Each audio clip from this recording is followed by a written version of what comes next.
Hey everybody, this is Abby from Realistic Kitchen and Gardens. Today is Thursday, August 15th. Ohio Zone 6A garden. Let's get rolling.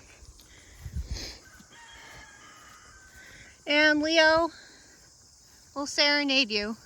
They're over by that, the trampoline. So, row A, Lincoln shelling peas. They're in flower and they're starting to produce, which is right about on the same schedule as Surge is, which still makes no sense because it's only been about 40 days. Last night I tilled up all this with my little electric tiller. It worked better than I expected, I'll tell you that.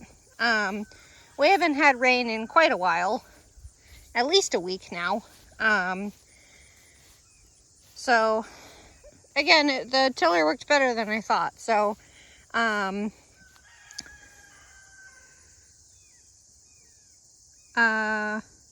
Brussels sprouts between those two stakes, cauliflowers between these, where is it, these two stakes, and then this is the last section of Brussels sprouts. And then here's Surge shelling pea, which are also grown for their tendrils.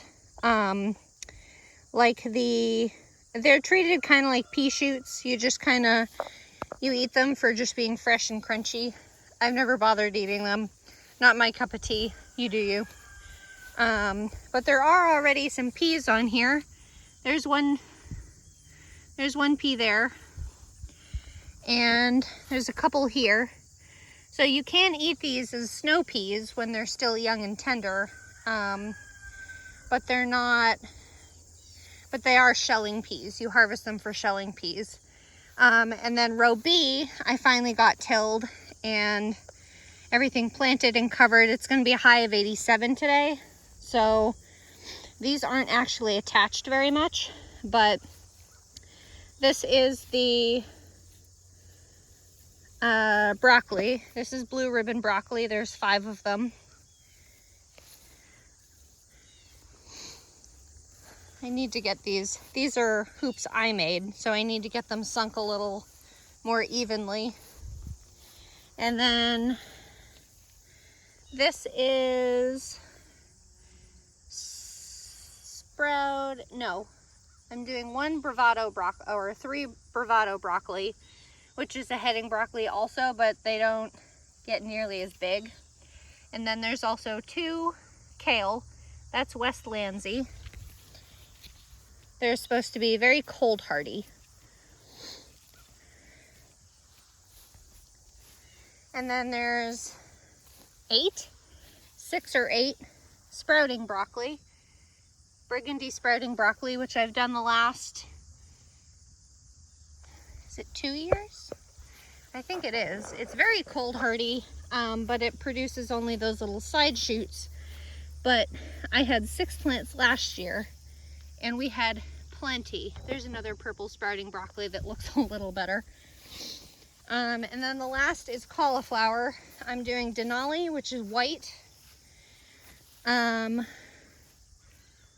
clementine again, and a green one, which will look kind of like, it'll just look like a green cauliflower head. It won't look like Romanesco that has that really nice geometric pattern. The green one is Viti Verde. The bean row is pittering out. I harvested most of the pinto bean pods, but there were a few that were still leathery and green, so I'm letting them dry. This crazy pants has a flower on it, but there's a few more. I'd say I harvested about at least 75% of what was there. The chickpeas are all out, except that one. I apparently forgot one. I don't think I'll grow chickpeas again. They were easy to grow, but they weren't easy to harvest. And growing and harvesting wise, pintos compared to chickpeas, pintos were a lot easier because you have, 3, 4, 5, 6 beans per pod, where chickpeas are 1 bean in a pod. So you're sitting there for eons pulling all these, and you still really aren't in any better place. So I'm looking at pull shelling type beans for next year. And then the older crop on this north side, Veller bush bean, I harvested like 1 3/4 pounds yesterday, and there's still a good number of them. I will say one of the issues that I'm having with Veller is they're very difficult to pull off the vine without either pulling off the attached flower, the attached baby bean, and the plants themselves are fragile enough that if you pull without pinching below where you're pulling, it can also break off a branch, like the whole branch, and you'll just lose that whole potential crop. So I'm really bummed because I really, really like the flavor of the beans. My husband does too, and they're so easy to find because they're so strikingly colored, which is why I grew purple beans to begin with. So I have this second crop coming, but they're probably another, maybe even a month out. Although you're gonna prove me wrong and start flowering. Okay. So I don't know if that fragility is a nutritional issue, compaction issue. I have kept the, relatively, compared to my track record, I have kept Veller relatively well weeded, but I mean, these plants are just surviving on rainwater. I haven't watered them, I haven't fertilized them. So they're a nice carefree crop, but I do want to try pole beans next year. This was originally my row of brassicas at the springtime crop, and it is now cardboarded up because there's too many weeds to let my cover crop come up. So I've put this cardboard down to be kind of a smothering crop. Purple Moon kale, curly kale, is being decimated by probably cabbage loopers or armyworms or something like that. I knew when I took the cover off them, the insect netting off them, I knew they were going to be decimated by the insects. It's still plenty in season for cabbage moths, which is why I have all these brassicas covered. Not only for insects, but for shade too, because it's still really hot. But so this was more to see, I guess, how big kale gets. I've never had a kale survive that well that long. So here we are. It's just gonna stay there. It's fine there. It ain't hurting anything. And then tomatoes are, some of them are finishing up and some of them are still going, depending on what variety they are, obviously. Determinate Roma, which I started way back, they have a few fruits left to finish ripening. I've gotten, I think, at least 80 ripe tomatoes off these 5 plants. To be fair, they're only, an ounce or so each, up to 2 ounces each. But I think I'm up to 5 pounds just of Determinate Roma. So they're productive. There's still plenty to go. Martino's Roma was originally bought as a replacement, did very poorly in what I call a cursed spot for whatever reason. Coeur de Boue, large paste type, pretty basket variety. They're pretty. I still don't love the growth habit of indeterminates. They're just a pain and they're messy. They just get everywhere. But I did process some of the Coeur de Boues and they are nice, and I'm going to say dry for lack of a better term. You know, when you cut into some tomatoes and it just oozes juice down your hand.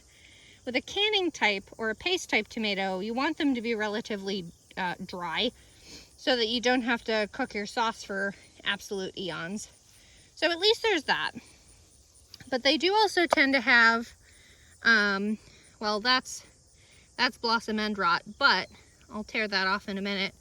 But some of these in the bottom will not close up completely, just the way the fruit is, because of their shape. They're so, I guess you would call it lobed for lack of a better term. So insects can get in there and bacteria and stuff. Better bush, better boy. I think they're better bush. Better bush, there's the tag. I've actually really liked these. These are from, you know, they're just from the local Tractor Supply, but they're a really good sized tomato on such a teeny tiny stocky plant. And they're easy to process too. So unfortunately I can't find seeds for them because they're from Bonnie's, which makes their money selling plants, not seeds. So there's that. I've only gotten maybe 5 tomatoes off that, and already I think over 2 pounds. So not bad. Another Cortebue. They're okay. Another Cortebue. That's the last Cortebue. I had 5 of them survive of the 6 I seeded. So they did decently. Ah, there you are. I knew you were there. That, I hate touching these with my bare hands. I hate how they squirm. That is either a tomato or a tobacco hornworm. And I knew they were there because I saw its turds. And they're very characteristic. I also have these plants that are, so this is one of the classic paste. They have no leaves on them. And the plant is not thriving anymore. And where was it? I'm skipping ahead a little. There must be more than one. So those down here are the turds of tobacco hornworm or tomato hornworm. There are 2 different distinct species. I just don't know which one's which, and nor do I care, because they're all disgusting and they all bother my plants. But they're so frigging big and they squirm and I hate them. I'd rather hold a snake than hold one of those. Anyway, it's currently on Bartelli. Ugh, I'm gonna have to put my gloves on. There's very few things I can't handle with my bare hands, and giant squirmy caterpillars are one of them. That's Bartelli that it's on. I'm not surprised because I've been seeing tomato fruits chewed in half, and the only thing that can get in here is insects and birds. But Bartelli has been doing really well. I've been getting about half a dozen fruit a day, fully ripe, that my husband loves to just eat. Here's the other classic Roma. I have 2 plants, and I've really been enjoying this variety too. Not that I have many of them. It was bought as a convenient replacement for Hungarian Heart, which got basically completely decimated, except for one, in that hailstorm back in June. It wasn't May, it was June. But the size of the fruit reminds me of a variety I got last year called Zenzi, Z-E-N-Z-E-I, which I'm going to try next year. Here's the one and only Hungarian Heart plant I have left. And I actually found a Hungarian Heart fruit last night that, of course, was completely destroyed because it was laying on the ground and the insects love it. And then the rest of these are the Better Bush, which again, they're good full-size tomatoes on these cute little stocky, there's an armyworm. These will go after cruciferous, but practically anything else. They're not picky. So there's that. These 2 plants are just completely sideways because of how heavy the fruit is. Returning to the idea of the tobacco hornworm. Last year, I didn't have a single one. I hate these things. Get out of here. Yeah. Damn things. I I didn't have a single one last year, and I had these huge swaths of nasturtiums underneath all my tomatoes. And I don't know if that changed the taste of the tomato plants or masked the smell of the tomato plants enough, because most of the companions for tomatoes, marigolds, basil, there's tons of them. They're usually very fragrant, so they hide the smell of the tomato so insects can't find it by smell. So I only have these spice bush basil and those stupidly tiny nasturtiums, so I'm not surprised I have insect issues this year. But it's also coming, to me, it's the end of the season. I think August is usually the end of the tomato season. I'll probably give it till maybe the end of August, depending what the temperatures are like, to let these ripen. And anything that doesn't ripen, I'll turn into green tomato relish, which my family loved last year for gifts. Continuing on, it's already hot. Sweet banana, doing great. These apparently turn a bright orange when they're fully ripe. I have a couple on my counter that are like as orange as a carrot. Thai Moon and Vesuvius Thai chili, doing well. These are nice big fruits. I'm surprised at how big they're getting. And then early jalapeno. We're not big spicy people, so I haven't been chomping at the bit for these. Overall, disappointed with my bell pepper harvest this year. These crops are stunted, and we've talked about, or a number of you guys have commented about how they're not weeded, which, yep, haven't been weeding.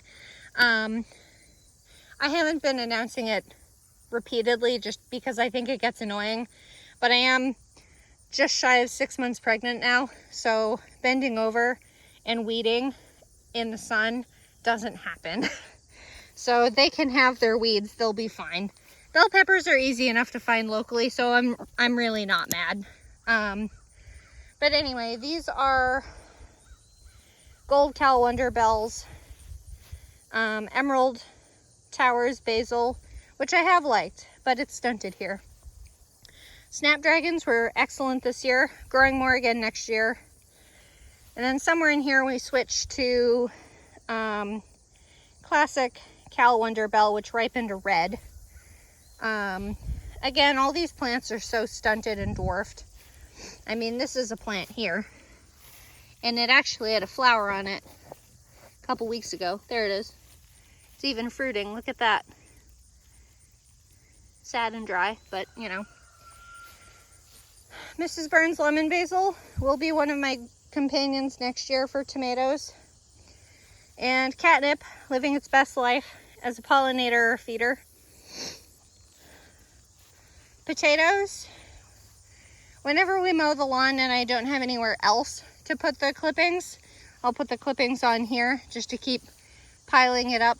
It's a modified theory of no dig, soil, fertilizer, potato starts, pine straw, regular straw, grass clippings to try to keep it moist in where the potatoes are.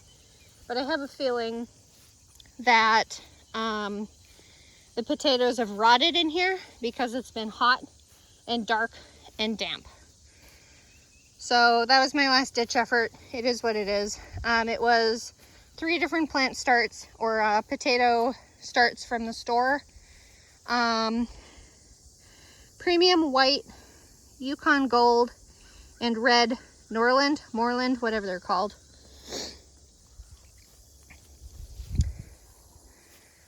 Rio Grande Verde tomatillos, doing well.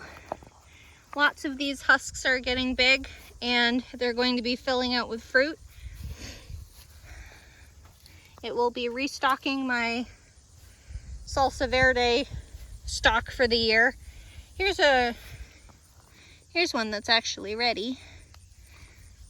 The husk is dry. It never split, but they don't always split. But the fruit is green, and underneath this film, or underneath this husk, it's sticky, a little bit sticky. It's like it's almost like kind of like the stickiness you get from cutting open like a butternut squash or something like that. It's kind of like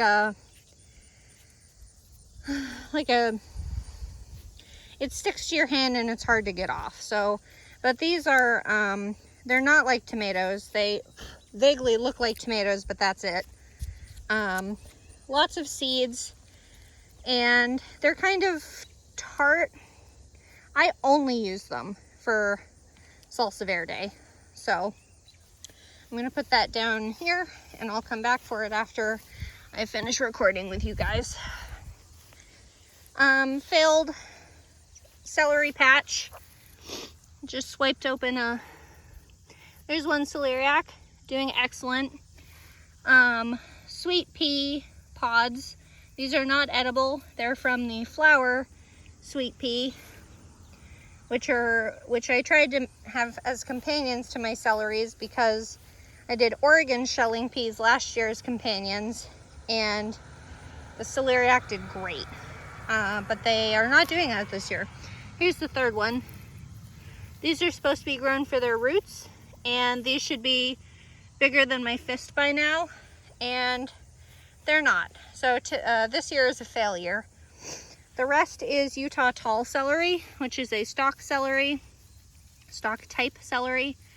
I'm at the point, and I mentioned it last time, and it's not going to change now, but I'm at the point where I would rather let this go to seed and get celery seed than try to get stalks. I'm obviously not going to get those pretty grocery store hearts of celery. It just ain't happening. This was where the carrots were. Covered this up again because of all the weeds. Here's the one shallot that survived transplanting. That is a conservor shallot. So we'll see what that does. And there was one leek in here, but I obviously forgot about it when I was covering this up, so that's gone. It's probably still in there actually, but I'm not digging for it. And then the 3 spineless bush zucchini. I got 2 off these yesterday, decent size. I'll probably make banana bread with them. I'm kind of at that point in the season. These have produced well, like just enough that I have about between 1 and 3 zucchini a week, maybe every other week, which works, perfectly for us. We don't eat zucchini all the time. I don't need 50 loaves of zucchini bread. And they don't like swathe everywhere. So this worked really well. They're supposed to be something like 45 days. I think they're from Park Seeds, if you're interested in them. I'm fairly certain cucumbers are just about done. No matter what time they were planted, I'm pretty sure they were done. I don't know if there's a disease hitting them or the drought or what. But these 3 are the most recent seeding of Summer Dance, and they are fruiting, but they're all quite funky. I mean, they're still edible, but they're just funny looking. It's the only normal looking one at the moment. Here's the second seeding of Summer Dance, or the first reseeding of Summer Dance. Here's the most recent one.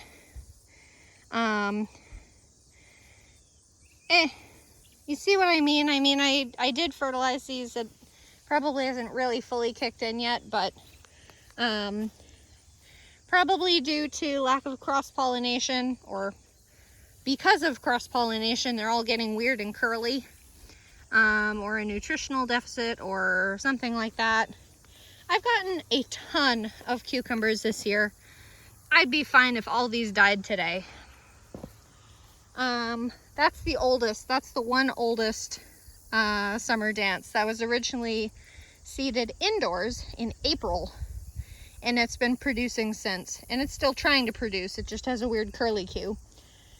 And then Max Pack, I believe, starting to get these mixed up. I believe these are the 2 youngest seedings. Then these 2, 3. No, that's the stake. I've lost track now. And I can't say I care because they're all kind of at the same stage of trying but failing to feed. I mean, there's a bee on that flower right there. I think it's right there. That I know is the most recent seeding because 1, 2, 3 of Max Pack, which was, I think it was right around that hailstorm. And then these are the 3 oldest Max Pack that have provided well over 10 pounds. Those did produce some cucumbers at the beginning, kind of in the, like in July. They did produce a decent amount of fruit on there too, but these were the 3 main producers, most definitely. Max Pack I will grow again, but next year I'm going to trial 2 completely different varieties of pickling cucumbers. But I will remember that Max Pack is an excellent variety. Now Regal, I had to reseed all 4 of these at the same time, right after the storm, because the hailstorm completely decimated all of these seedings. So these are from like June 19th on. So they're producing slowly. I have over 21 pints of pickles in my storage, so I'm not hell-bent on more. It's just kind of trickling in now. And I wouldn't be mad about tearing this out, honestly. Because it's either this row or the pumpkin row that will be for garlic in October. So there will be some clearing to be done. I will not be growing Regal again, by the way. They produce nice big cucumbers and they're kind of pretty in the light coloring, but they get bitter too easily when it's dry. And I don't have that good of a system to water here, even with this rain collection that pulls off the house gutters. I mean, from 1/3 of an inch of rain into those 2 barrels, we got 80 gallons in here. And that lasted me 2 weeks of watering just the carrots over there and a little bit of other stuff. But I mean, either way, it's not, I kick myself because there was a storm that was 1 3/4 inches of rain. And my rain barrels weren't hooked up. They were there, they were ready. They should have been hooked up, but my pregnancy brain didn't reconnect them. Anyway, okra, orange Jing okra, still producing a few pods here and there. And I still have this one great big seed pod down here and this one great big seed pod down here. But I'm getting more and more pods each day. This one actually flowered, this side one. I may actually have just enough to grill up 1 batch this year, because that's a flower pod, but this is a seed pod. So this is already flowered and doing this. It's an edible pod. So that's an edible pod. A little bit bigger than I usually aim for. I usually only aim for 2 to 3 inches. So I'll have to grab that on the way in. And then this is the climbing honey nut squash, which there's a good example of it right there. They're supposed to be between 1 to 2 pounds. They're miniature butternut squash. It is a climbing, so it would have been great for a trellis, but I didn't do a trellis this year and I'm mad about it.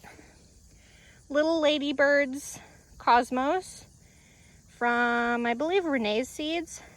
I and the pollinators have been loving them.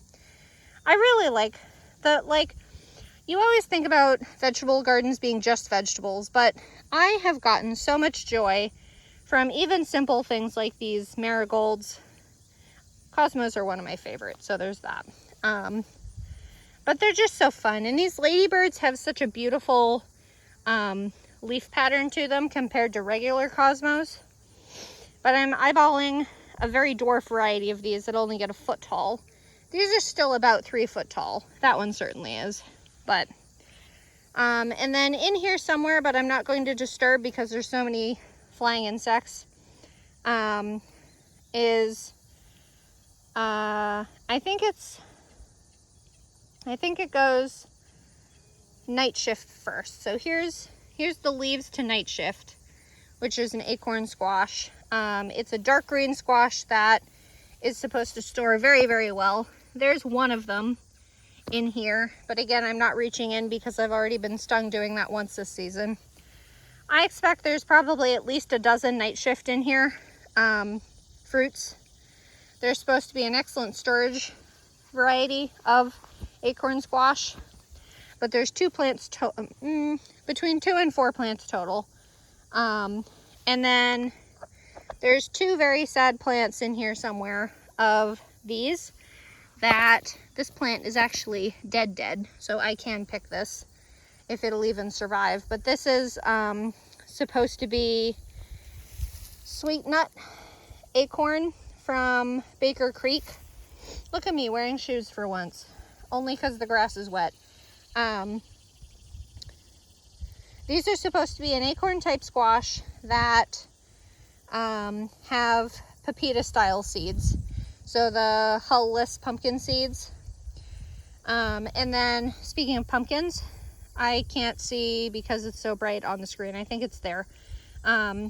First, or one of the 3 largest, Lady Godiva. Technically it's a pumpkin, technically it's a squash. But I mean, Lady Godiva, it has these big fruits, and that's probably ready to harvest based on the color of it. It's fully colored. They start out fully green and they stay speckled green, but mostly they're orange. There's another one here. You'll see it better from the carrot side. And then the biggest one is right here. But these are also pepita style like this. I haven't moved any yet. This is what Lady Godiva starts as, though I think this is getting a blossom end rot, which I didn't know pumpkins would get, but here we are.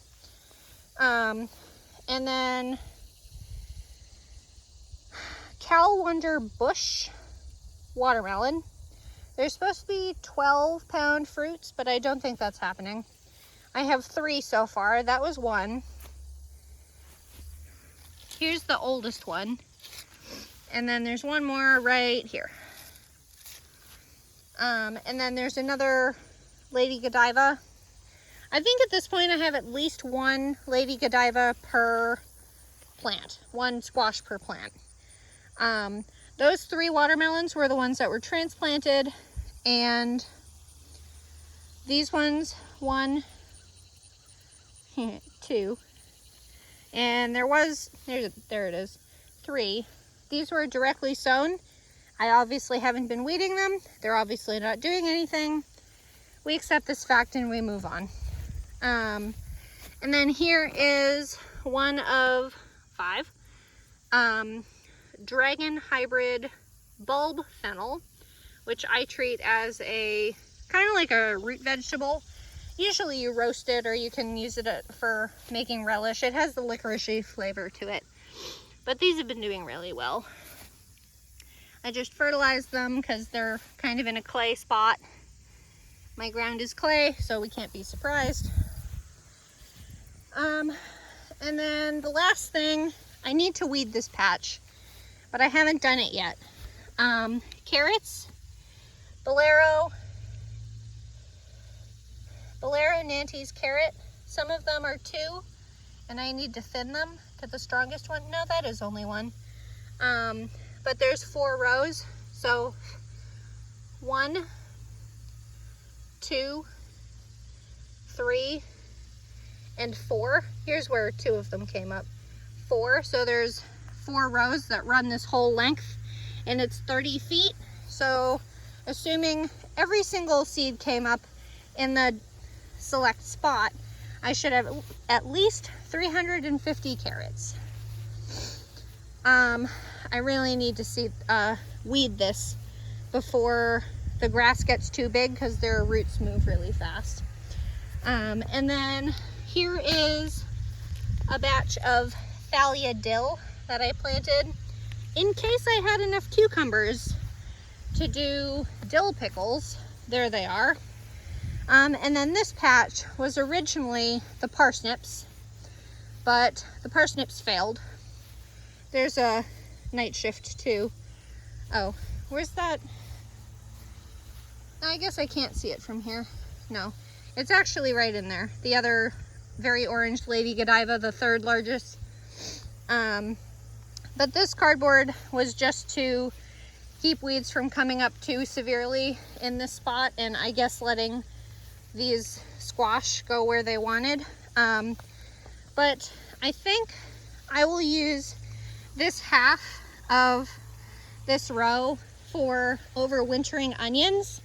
I tried doing it last year and we moved property before I could do anything about it. Look at this pretty spider. Looks like some kind of orb weaver or something. Spiders are so good. So the theory is you do a short season, short day variety onion. The two I'm using are Hi Keeper, Hi-Keeper, and Red Spring. Both are bulbing onions from Territorial Seeds. Both of them are listed as over 230 days because you seed them in July or August now, and you start them indoors. You transplant them out in October. And onions are very cold hardy, so they should be able to really root themselves before the cold. You need to mulch them, kind of like with garlic, and in theory you should be able to harvest them, I think it's something like a month or two early than spring planted transplants, but I think there's also a higher risk of them going to flower. So we'll see. I had the seed already because I tried them last year. We'll see if it germinates, and if it germinates, we'll see how they grow, and if they grow well, then yay. If they don't, well, I tried. It's about where I am. I've been like this before pregnancy anyway. This isn't news. It's not the end of the world if a crop fails. We're not solely dependent on this for food. It's all purely supplemental, kind of, if I'm able to grow it cool. So that's about it. Next week, the tour video will be late a day, at least a day, if not two, we'll see. And I'm thinking about doing a canned goods tour that's in my basement. Would you be interested in that? Please tell me in the comments if you would be interested in seeing all my canned goods in the basement, like an actual tour of it, or if you really don't care. That's about it. Please like, comment, and subscribe for more, and follow along my Facebook page, Realistic Kitchen and Gardens, to get daily updates on garden shenanigans, canning things, food things, all that kind of stuff. So thanks, bye.